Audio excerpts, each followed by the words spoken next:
Peristiwa bergetarnya permukaan bumi yang disebut sebagai gempa bumi, terjadi akibat adanya pelepasan energi dari dalam secara tiba-tiba yang disebabkan oleh adanya aktivitas tektonik. Pada umumnya gempa bumi disebabkan oleh lempengan bumi yang bergerak ke suatu arah, baik dalam keadaan mendekat maupun menjauh. Semakin lama tekanan itu kian membesar dan akhirnya mencapai pada keadaan di mana tekanan tersebut tidak dapat ditahan lagi oleh pinggiran lempengan hingga pada saat itulah gempa bumi akan terjadi. Beberapa gempa bumi lain juga dapat terjadi diantaranya karena pergerakan magma di dalam gunung berapi. Gempa bumi seperti itu dapat menjadi gejala akan terjadinya letusan gunung berapi. Gempa bumi juga dapat diakibatkan oleh adanya tumbukan meteor atau asteroid yang jatuh ke bumi. Namun jenis gempa bumi ini sangat jarang terjadi.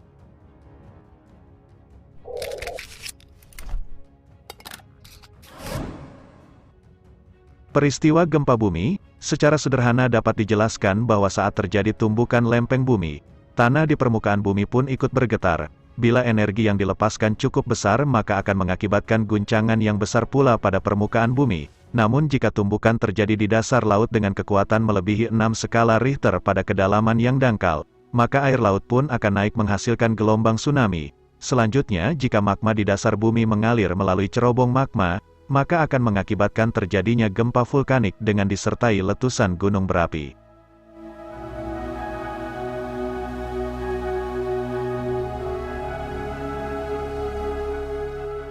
Peristiwa yang dapat dijelaskan melalui kajian ilmu pengetahuan modern, tentunya juga telah ada dalam kajian kitab maupun lontar-lontar agama Hindu yang telah berusia ratusan bahkan ribuan tahun. Dalam bahasa Bali, gempa bumi disebut sebagai linuh. Peristiwa ini berkaitan dengan kisah Banawang Nala bersama dengan 3 naga sakti. Kisah Banawang Nala, sebelumnya telah sempat kita bahas dalam video legenda Pulau Bali. Silakan simak video selengkapnya bagi sahabat yang baru bergabung. Pemaparan kisah Banawang Nala akan menjadi sangat logis dan ilmiah jika kita mampu memahaminya. Maka dari itu berikut kami akan menjelaskan secara sederhana agar sahabat dapat dengan mudah untuk bisa mengerti konsep yang ada. Bedawang Nala digambarkan dalam sosok kura-kura raksasa, merupakan simbol dari Agni atau api yang ada di dasar bumi disebut magma, disejajarkan pula sebagai lempeng bumi. Naga Anantaboga merupakan simbol dari tanah. Ananta berarti tidak pernah habis, sedangkan Boga berarti makanan. Anantaboga berarti yang tidak habis-habis memberikan makanan, yang tidak habis-habis menyediakan makanan bagi manusia tiada lain adalah tanah, atau Ibu Pertiwi. Sementara naga Basuki merupakan simbol air. Basuki berarti keselamatan atau kehidupan. Yang bisa melahirkan kehidupan adalah air. Di mana ada air, maka di sana ada sumber kehidupan.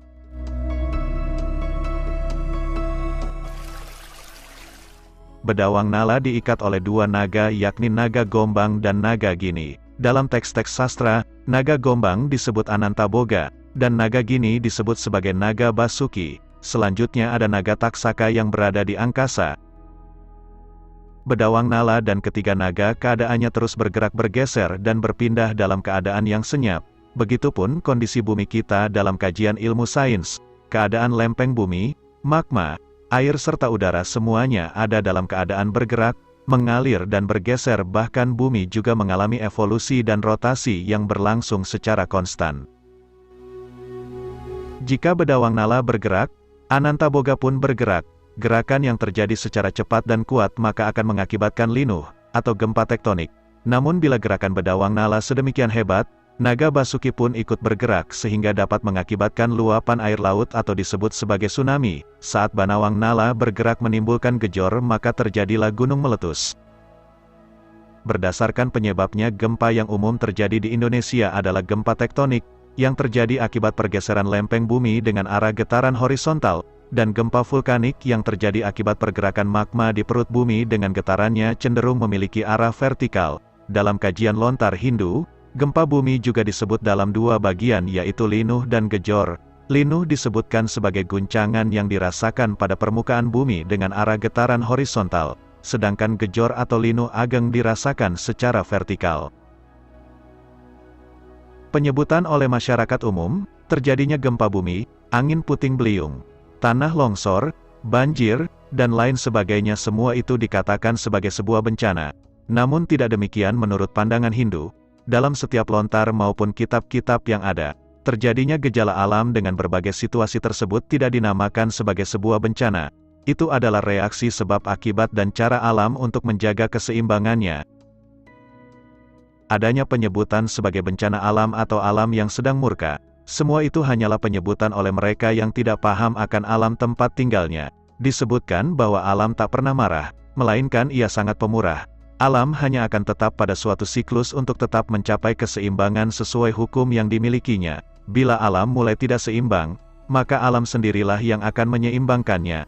Jadi bila kita sadari yang terjadi itu tidak bisa dikatakan sebagai sebuah bencana, semua yang terjadi merupakan siklus alam yang pasti akan tetap terjadi.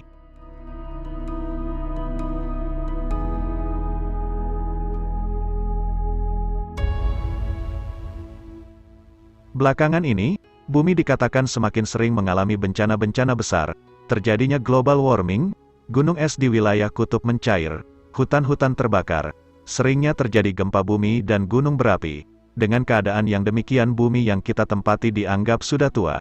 Bumi dikatakan sudah tidak layak untuk dihuni, hingga mereka mulai mencari dunia baru, keluar tata surya menyusuri galaksi untuk dapat memiliki tempat hidup yang baru. Namun bila kita dapat mengerti apa yang sesungguhnya terjadi saat ini, hal yang ditakutkan mungkin tidak akan pernah terjadi.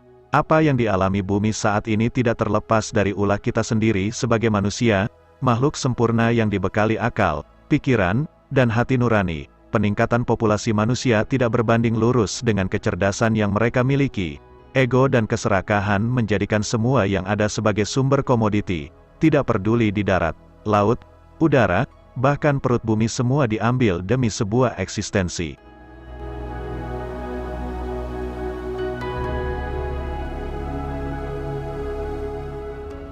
Kita sebenarnya telah sadar, kini alam mulai tidak seimbang. Dengan keadaan itu maka untuk recovery, alam memerlukan energi yang lebih besar untuk mencapai keseimbangan dari kerusakan yang besar pula.